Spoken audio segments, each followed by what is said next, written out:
국내 CMO 업체들 수주가 지속적으로 늘어날 것으로 예상이 되고, 사실 식약처 기준이 FDA 미국 식약처만큼 수준이 높기 때문에. 안녕하세요. 서근희 삼성증권 위원 모시고 말씀 나눠보겠습니다. 안녕하십니까? 네, 안녕하세요. 코로나19 얘기부터 해야 될 것 같은데요. 미국 FDA가 5월 1일 렘데시비르에 대해서 긴급 사용을 승인했잖아요. 배경을 좀 설명해 주시죠. 코로나19 관련해서 현재 사용되고 있는 항바이러스제에 대해서 먼저 설명을 좀 드리도록 하겠습니다. 에브비의 칼리트라가 있고요. 그 외에 이제 바이엘의 클로로킨, 그리고 노바티스의 하이드록시 클로로킨 등이 동정적 사용 목적으로 정부의 이제 식약처나 FDA로부터 공식적으로 승인은 받지는 못했지만, 그래도 의사가 자의적으로 이제 환자들한테 처방을 할 때 동정적 사용으로 처방을 한다라고 보통 표현을 하고 있습니다. 그래서 미국이나 또는 유럽에서도 많이 사용이 되고 있고요. 국내에서도 이제 중증 환자 대상으로 해서 의사들의 자의적인 판단 하에서 현재 처방이 되고 있다라고 보시면 될 것 같습니다. 여기에 이제 렘데시비르가 더해졌는데요. 최근에 이제 길리어드 사이언스가 렘데시비르에 대해서 임상을 진행을 했습니다. 사실 길리어드 사이언스가 먼저 임상을 진행을 하진 않았고요. 2020년도 1월 달에 미국에서 첫 환자가 발생을 했었습니다. 그때 렘데시비르를 투약을 해서 하루 만에 이제 환자가 호전하는 모습을 보고 렘데시비르에 대해서 관심이 많았고요. 그 다음에 중국에서도 또 미국에서도 이 세포를 기반으로 해서 테스트를 했었을 때 렘데시비르가 가장 코로나19 바이러스에 대해서 항바이러스 효과가 크다라는 것을 밝혔습니다. 그래서 그 데이터 기반으로 해서 렘데시비르에 대해서 임상이 들어갔고요. 크게 이제 두 가지 임상이 진행이 되고 있는데요. 길리어드 사이언스가 직접 진행하고 있는 임상 외에도 미 국립보건원 산하에 있는 알레르기 감염증 관련 연구소에서도 임상을 진행을 했었습니다. NIAID라고 하는 연구소인데요. 그 연구소에서 2월 달에 임상을 시작한 게 최근에 끝났습니다. 거기에 대해서 이제 4월 말에 이제 결과를 발표를 했었는데요. 그 결과 기반으로 해서 FDA에서 긴급 사용 승인을 해줬습니다. 그러면은 렘데시비르에 대해서 효능이 좋냐라고 사람들이 이제 얘기를 하는데요. 사실 그렇게 좋은 약은 아닐 수가 있어요. 임상 결과가 이제 어떤 식으로 나왔냐면은 렘데시비르를 투약한 환자 그리고 가짜 약을 투약한 환자를 비교를 했는데요. 저희가 임상의 성공을 따지는 임상 1차 지표에서 렘데시비르를 투약한 환자들이 가짜 약을 투약한 환자보다 31% 정도 개선 효과가 나왔습니다. 하지만 1차 지표로 저희가 삼았던 거는 약을 이제 투약한 후에 증상에 대한 완화가 시작된 시간에 대해서 저희가 보통 봤고요. 사실 지금 가장 중요한 것은 치사율이라고 보시면 될 것 같아요. 렘데시비르 같은 경우에는 8% 정도가 나왔고요. 반면에 이제 가짜약 같은 경우에는 11.6%가 나왔습니다. 하지만 두 환자군에서의 통계적 유의성이 없기 때문에 사실 렘데시비르를 투약했다고 하더라도 치사율을 개선하는 측면에서는 유의하지 않았다라고 판단이 되고 있습니다. 코로나19에 이어서 코로나20 또 코로나21에 대한 우려도 지금 많이 제기되고 있는데요. 결국 중요한 거는 백신 개발이 아닐까 싶은데 어떻게 생각하십니까? 저도 동의를 하고 있습니다. 코로나19 외에도 사실 언제든지 변종 바이러스가 나올 수 있기 때문에 백신을 개발할 수 있는 플랫폼 기술을 보유를 하는 것이 중요하고요. 백신 플랫폼 기술을 보유를 하는 게 향후 이제 코로나 관련해서 변종 바이러스가 나왔을 때도 좀 더 유연하게 대책을 할 수 있다라고 보고 있습니다. 예를 들어서 신종 인플루엔자 같은 경우에는 그 전에부터 저희가 인플루엔자 관련해서 백신 플랫폼 기술이 있었기 때문에 신종 인플루엔자가 2009년에 발병이 했다 하더라도 임상 진행 없이 사실 바로 개발하고 생산을 할 수가 있었습니다. 만약에 코로나 관련해서도 사실 저희가 백신 플랫폼 기술을 가지고 있었다면은 지금 백신 관련해가지고 개발 기간이 그렇게 오래 걸리진 않았을 텐데요. 그 전에 이제 코로나 바이러스로 분류가 되는 사스나 메르스 때 저희가 사실 백신 관련해서 개발을 하지 못했습니다. 가장 큰 이유가 재생산 지수 때문인데요. 흔히 이제 재생산 지수에 대해서 의미를 하는 게 바이러스에 감염된 환자가 계속 바이러스에 감염된 상태로 돌아다녔을 때 다른 사람을 감염시키는 이제 명수라고 보시면 될 것 같아요. 일반적으로 인플루엔자 같은 경우에는 한 1.5에서 2 정도의 재생산 지수가 있는데요. 사스나 메르스는 사실 1 이하였습니다. 그 말 뜻은 시간이 지나면은 자연적으로 소멸될 수 있을 바이러스였기 때문에 제약사 회사 입장에서는 수익 구조상으로는 이 백신 개발하는 게 R&D 비용이 들어가는 측면에서 또는 이제 그 이후에 이제 세일즈 측면에서 맞지 않았다라고 생각을 해서 개발이 지속되지는 않았고요. 반면에 지금 이제 코로나19 바이러스는 재생산 지수가 대략적으로 1.5에서 2.5 정도 사이에 있기 때문에 사실 백신이나 치료제가 없으면은 계속 감염을 일으킬 수 있는 상황이라고 보시면 될 것 같습니다. 그렇기 때문에 향후에도 코로나19처럼 재생산 지수가 굉장히 높은 바이러스가 나올 수 있다라고 가정을 하면은 코로나 바이러스 관련해서 백신 플랫폼 기술을 보유를 해야 되는 상황이라고 보시면 될 것 같아요. 거기 상황에서 이제 글로벌 개발에 대해서 동향을 좀 말씀을 드리면은 지난 3월 달에 모더나라고 하는 해외 업체가 임상을 개시를 했습니다. 어제 새로운 뉴스가 나왔는데요. 임상 2상을 마찬가지로 또 개시를 했다라고 보시면 될 것 같고요. 빠르면 여름 안으로는 임상 3상도 개시할 것으로 보고는 있습니다. 건강한 사람 대상으로 해서 임상이 완료가 되면은 아마 내년도에는 발매가 가능할 것으로 보고 있고요. 내년 하반기쯤에는 일반인들 대상으로 해서 접종도 가능할 것으로 보고 있습니다. 그 외에도 이노비오라든지 존슨앤존슨, 파이자 등에서도 백신 개발이 이어지고 있습니다. 하지만 이거는 이제 미국에서 개발되고 있는 상황이고요. 국내에서도 이 백신 개발과 관련해 가지고는 내재화, 국산화시키는 것이 중요하다라고 보고 있습니다. 국내에서는 녹십자 그리고 SK케미컬의 자회사인 SK바이오사이언스에서 현재 코로나19 관련된 백신 개발이 이루어지고 있고요.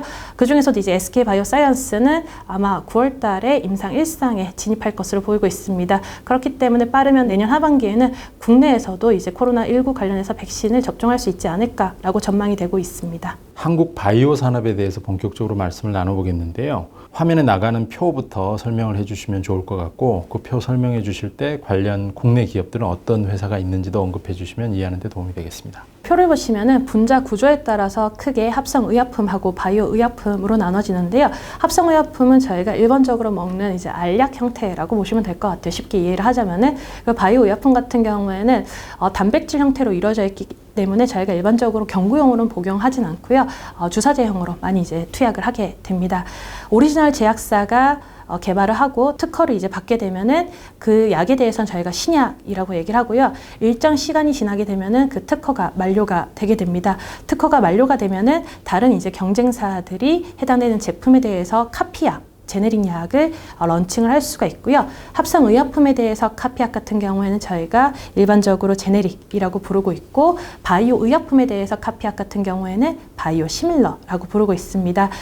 제네릭 같은 경우에 이제 비교를 하면은 저희가 대표적으로 이제 노보티스의 타미플루가 있습니다. 저희 인플루엔자 관련해서 치료제로 많이 처방이 되고 있는데요. 국내에서도 이 해당되는 약에 대해서 특허가 만료가 됐습니다. 그러니까 당연히 국내 제약사들도 이 카피약을 내놓고요. 가장 유명한 거는 이제 한미약품의 한미플루라고 보시면 될 것 같습니다. 바이오시밀러의 대표적인 업체에는 국내에서 이제 셀트리온하고 이제 삼성바이오로직스의 자회사인 삼성바이오에피스가 있습니다.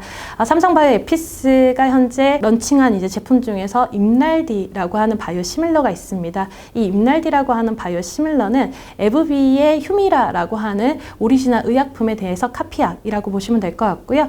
이 휴미라 같은 경우에는 2018년도에 유럽에서 특허가 만료가 됐고 그 시기에 맞춰서 이 삼성바이오에피스도 임날디를 런칭을 했습니다. 그리고 복제약 부분에서도 이제 신약 부분을 좀 개선시킨 약은 저희가 제네릭 부분에서는 보통 이제 계량 신약이라고 부르고요. 바이오의약품 부분에서는 바이오베터라고 부르고 있습니다. 일반적으로 이제 계량 신약 같은 경우에는 복용 횟수를 줄일 수 있는 것들 또는 알약에서 시럽형으로 바꾼 것들에 대해서 저희가 계량 신약이라고 얘기를 하고요. 바이오베터 같은 경우에는 기존보다 좀 더 지속성을 늘린 것들에 대해서 바이오베터로 분류를 하고 있습니다. 국내에서는 대표적인 업체가 한미약품, 제넥신 그리고 알테오젠이라는 업체가 있는데요. 그 중에서도 이제 한미약품의 랩스커버리라고 하는 기술이 이 바이오베터를 만드는데 필요한 플랫폼 기술이라고 보시면 될 것 같습니다. 랩스라고 하는 게 롱 액틴 프로틴, 즉 지속성을 강화할 수 있다라고 보시면 될 것 같고요. 이 랩스커버리를 기존의 이제 단백질 의약품에 접목을 시키게 되면은 지속성이 늘어나게 됩니다. 기존의 이제 당뇨 치료제 같은 경우에는 하루에 한 번 또는 두 번 정도 투약을 받았는데 랩스커버리가 접목된 경우에는 일주일에 한 번만 투약을 받더라도 충분히 그 효과가 지속되는 결과를 저희가 얻을 수 있습니다. 바이오 산업 기사를 보다 보면 전임상, 임상 1상, 임상 2상, 임상 3상 이런 말이 많이 나오는데요. 국내 제약 바이오 기업들 사례를 곁들여서 그 용어들을 조금 설명을 해주시면 좋을 것 같습니다. 저희가 보통 상장회사나 비상장회사에 기업 설명회를 듣다 보면은 가장 많이 접하는 게 이제 임상 단계인데요. 그 중에서도 비상장회사의 기업 설명을 듣게 되면은 특히 전임상 데이터를 많이 보여주게 됩니다. 전임상 데이터는 임상이 들어가기 전에, 즉 사람 대상으로 이 약에 대해서 안정성 및 효능을 확인하기 전에 이 동물 단계에서 안정성 및 효능을 확인하기 위해서 전임상을 보통 진행을 한다라고 보시면 될 것 같습니다. 그렇게 해서 전임상에서 이 약물에 대해서 효능 및 안정성이 확보가 되면은 이제 식약처에 허가 신청을 하게 되는데요. 식약처의 임상과 관련돼서 디자인을 제시를 하면은 이제 식약처에서는 임상 1상에 대해서 허가를 하게 해줍니다.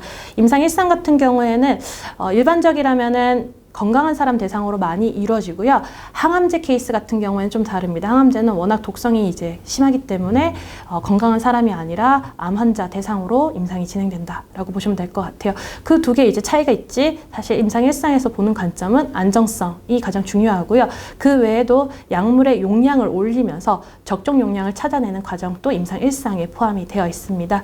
약물의 적정 용량을 찾아내게 되면은 그 다음으로는 이제 임상 2상으로 진행이 되게 됩니다. 임상 2상에서는 임상 1상에서 찾은 용량을 가지고 좀 더 많은 환자 대상으로 해서 임상이 들어가게 되고요. 임상 2상에서의 주된 목적은 효능을 찾아내는 거라고 보시면 될 것 같아요. 그렇게 효능이 확인이 되면은 훨씬 더 대규모의 임상이 3상에서 진행이 되게 됩니다. 임상 3상은 효과를 입증하기 위해서 가짜 약을 투약받은 환자군을 두고요. 저희 약을 투약받은 환자군을 둔 다음에 서로 비교하는 임상으로 이제 설계를 해서 약에 대해서 효능 및 안정성에 대해서 통계적 유의성을 확보를 하는 게 임상 3상의 목적이라고 보시면 될 것 같습니다. 그렇게 해서 임상 3상까지의 데이터를 확보를 하게 되면은 식약처에 허가 신청을 제출을 하게 되고요. 식약처에서는 임상 1상, 2상, 3상의 최종적인 데이터를 다 확인을 한 다음에 제품에 대해서 품목 허가 승인을 결정을 하게 됩니다.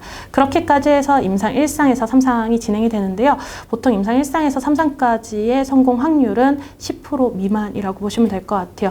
100개의 신약들이 개발이 되지만 실질적으로는 품목 허가를 받는 제품은 10개 정도밖에 되지는 않습니다. 그만큼 바이오 업체에 투자하는 것은 바로 임상에 대해서 성공 확률의 의존도가 높을 수밖에 없고 임상 성공 확률은 생각보다 그렇게 높은 편이 아니기 때문에 바이오 업체에 투자하는 것도 이제 리스크가 크다라고 보고는 있습니다. 지난달 말에 전국경제인연합회가 증권사 리서치센터장 그리고 벤처 캐피탈리스트들 대상으로 이제 코로나19가 끝나고 나서 유망한 산업이 뭔지 조사를 했어요. 그랬더니 바이오 헬스케어가 31.9% 아주 독보적인 1위를 차지했습니다. 위원님께서는 왜 이런 결과가 나왔다고 보시는지. 의약품에 대한 수요는 코로나19 전이랑 후를 봤었을 때도 크게 영향은 없었다라고 보고 있고요. 앞으로도 뭐 바이러스가 창궐한다 하더라도 아마 의약품에 대한 수요는 크게 변동은 되진 않을 것으로 보고 있기 때문에 가장 안정적으로 투자하기 좋은 종목이다라고 생각은 하고 있습니다. 후로는 코로나19 관련해서 오히려 수혜인 섹터가 또 제약바이오라고 보고 있는데요. 그게 두 가지로 나눠볼 수가 있을 것 같습니다. 첫 번째가 위탁 생산인데요. 보통은 이제 위탁 생산과 관련해가지고는 미국하고 유럽 또는 인도나 중국 지역의 글로벌 제약사들이 위탁 생산을 많이 맡겼습니다. 하지만 최근에 이제 미국, 유럽에서도 코로나19로 인한 확진자 수가 늘어나서 공장들이 셧다운되고 인도나 중국 쪽에서도 수출이 막히면서 의약품에 대한 공급이 안정적으로 이루어지지 않았습니다. 그러면은 당연히 의약품에 대해서 공급의 안정성을 높이기 위해서 미국이나 유럽 외 지역에서 추가적인 CMO 시설이 이제 위탁을 할 수밖에 없고 가장 가시성이 높은 게 저는 한국의 CMO 시설이라고 생각을 하고 있습니다. 그렇기 때문에 국내에 있는 CMO 업체들 대표적으로 삼성바이오로직스가 있을 것 같고요. 삼성바이오로직스의 CMO 쪽으로의 위탁에 대한 수주가 앞으로도 지속적으로 늘어날 것으로 예상이 되고 있습니다. 두 번째로 수혜를 받는 이제 기업은 진단업체일 수밖에 없는데요. 진단업체의 최근의 수출 데이터를 보시면은 지난 2019년 대비 굉장히 큰 폭으로 증가를 했었습니다. 사람들이 지금 염려하는 거는 앞으로 이런 증가세가 지속될 것인가에 대해서 우려가 있긴 한데요. 사실 국내 같은 경우에는 확진자 수가 줄어들음에 따라서 당연히 진단 수가 줄어들고 있는데 현재 미국, 러시아, 브라질 같은 이머징 마켓에서는 계속 확진자 수가 늘고 있는 만큼 제 생각에는 2, 3분기까지 진단과 관련해서는 계속 수출이 늘어날 것이다 라고 생각을 하고 있고요. 사실 바이러스가 충분히 제2차 2차 지역 감염이 있을 수도 있다라고 보고 있기 때문에 그거에 대비해서도 재고를 확보하는 목적으로 해서 국내 진단 키트에 대한 수요도 늘어날 것으로 예상이 되고 있습니다. 그렇게 이제 두 가지 부분에 있어가지고는 코로나19로 인해서 오히려 이제 수혜를 받는다라고 생각을 하고 있고요. 이런 좋은 환경이 이루어지게 된 계기로는 크게 세 가지를 볼 수가 있을 것 같습니다. 첫 번째가 정부의 큰 협조가 있었고요.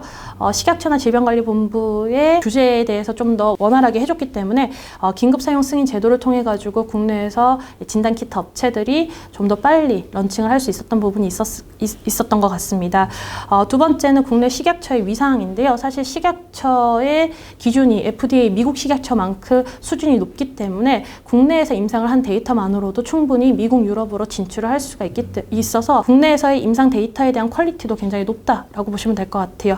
그리고 세 번째가 투자가 굉장히 활성화되어 있습니다. 사실 바이오 업체들 같은 경우에는 신약을 발매를 하기 전까지는 계속 적자일 수밖에 없는데 그 적자인 상황에서 투자를 계속 받아야지 임상을 진행을 할 수가 있습니다.